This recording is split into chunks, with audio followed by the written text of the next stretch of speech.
Tá, uma mulher confusa. Ela fala assim, Caio, eu tenho 42 anos, eu não sou casado, eu não tenho filhos.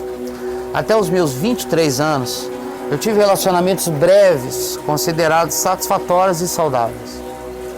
A partir dos 24 anos, eu fiquei com um homem mais velho do que eu, 20 anos. Aí altera Ela toda pegou a um de química. 44, estando com 24. Ela pegou um cara 20 anos mais velho que mexeu com ela toda. Que o quê? Mexeu com ela toda. Pegou o violão, desafinou todinho. Sim. Depois reafinou tudo. Trocou as cordas dela. Trocou as cordas. Fez o que quis. Não, agora vai tocar é assim. E quando o cara é canhoto e ainda muda o sentido, aí é que... E geralmente com 20 anos a mais... O vício se instala. E geralmente, Caio, com 20 anos a mais, o cara põe corda de aço. De aço. Ele não põe de nylon. Não. De nylon não. Aí o vício se instala. E toca com palheta. Eu não sei nem o que ela vai dizer, mas a probabilidade de ter alguma coisa a ver com o fato de que ela ficou marcada. Vamos ver. Poste. Vamos ver aqui, ó. Pro bem ou pro mal, né? Às vezes fica aquela paixão que não se dissolve, outras vezes aquele trauma horrendo faz a pessoa não querer pensar em mais nada. Mas ficou um queloide aqui. Ficou, né? Ficou um queloide, vamos ver aqui. Fiquei 7 anos com ele, sabe? Mas em 2 anos eu vi que eu não amava ele mais. Mas ela segurou mais 5 anos depois que ela descobriu. Depois desse relacionamento, cara, eu percebi que eu comecei a sentir atração sexual por homens que me causavam uma certa repulsa. Seja pelas atitudes ou mesmo pelas sente tesão pelo canalha. Repulsa, mas ó, ser, né? O homem que produz repulsa produz tesão nela, é o que ela está dizendo. É o que ela disse. A palavra dela é Quando essa. o cara chega acanalhado, ela odeia e quer dar para ele. Exatamente. É isso aí. Tem muito assim. Tem muito assim. É a famosa love-hate relationship. Mas essa aí ainda é mais animal. Ela se instala de uma maneira... A revelia, e é psicologicamente um ato de entrega à revelia. É aquela mesma atração que faz o cara temer o abismo e querer pular de cabeça nele. É a mesma pegada, né? É a mesma.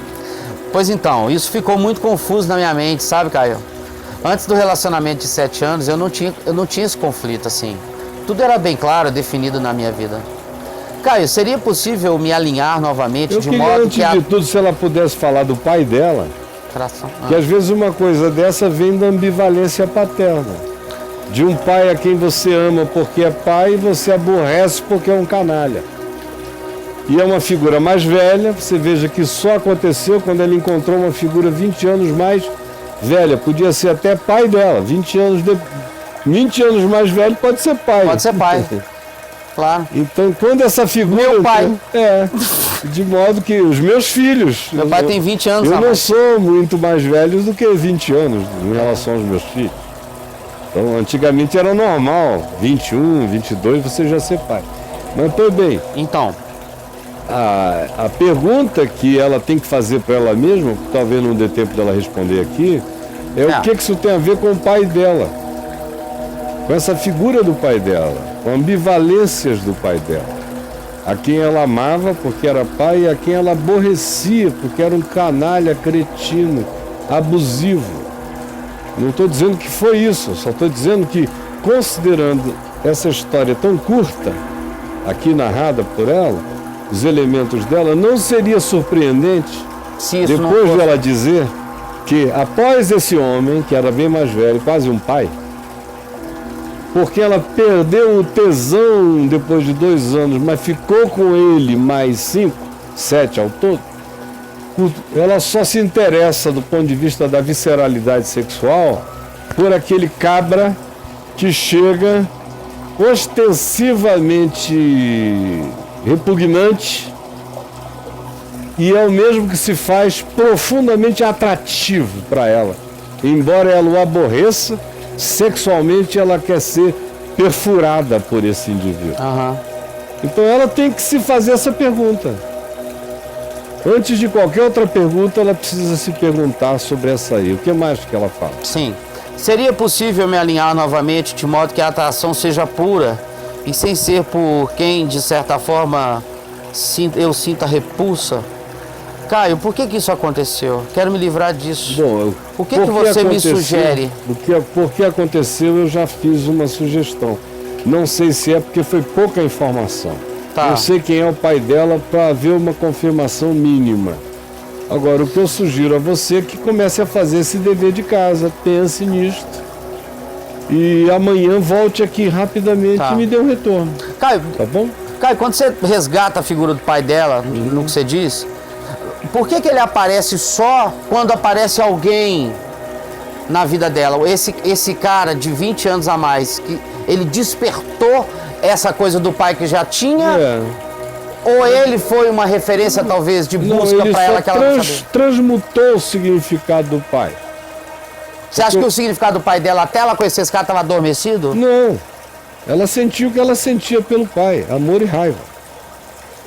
Até que apareceu um cara bem mais velho, que entrou nela como homem, mas cumpria também esse papel da figura do pai.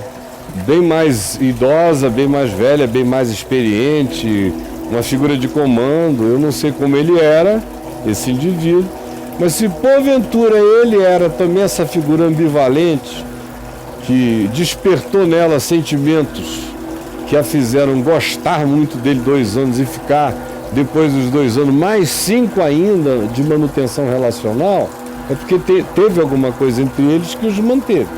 Ao mesmo tempo, só ela pode dizer o quão repugnável ele foi se tornando em outras áreas.